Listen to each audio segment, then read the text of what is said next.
Il était une fois un homme si cupide et si misérable que l'on aurait pu le croire sorti tout droit d'un conte de Noël. Ebenezer Scrooge était son nom, et il passait la veille de Noël à compter son argent avec son commis, Bob Cratchit, sur ses béquilles. Quand Bob demanda s'il pouvait rentrer tôt, car sa famille attendait, Scrooge répondit en répétant un mot, pas question de s'asseoir et de travailler. Mais, juste après, son neveu Fred vint le visiter pour l'inviter à une fête de Noël plus tard. Ce soir-là, Scrooge s'endormit seul chez lui, comptant son argent, mais il se réveilla brusquement avec la visite du fantôme de Noël passé. Celui-ci l'emmena à l'époque où il était un enfant solitaire, lui montrant également le moment où sa fiancée, Belle, l'avait quitté à cause de sa cupidité pour l'argent. Scrooge supplia le fantôme de cesser de lui montrer ces scènes, mais le fantôme continua à le guider à travers les moments clés de sa vie. Scrooge se retrouva au dîner de famille des Cratchit, où il vit une famille pauvre mais heureuse, malgré leur situation difficile.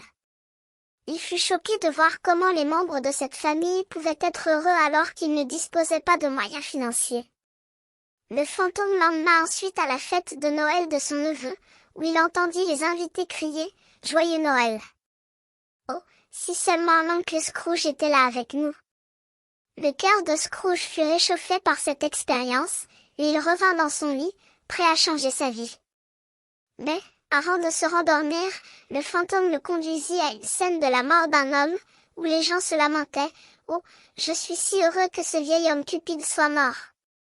Moi aussi, il est si impitoyable, je suis si heureux. » Scrooge demanda au fantôme qui était cet homme mort, et celui-ci l'emmena dans un cimetière, où il vit sa propre tombe. Scrooge fut choqué par cette vision et supplia le fantôme de lui donner une chance de changer son destin. Le fantôme accepta, et Scrooge se leva, déterminé à changer sa vie. Le jour de Noël arriva, et Scrooge était si heureux qu'il pouvait enfin changer son destin.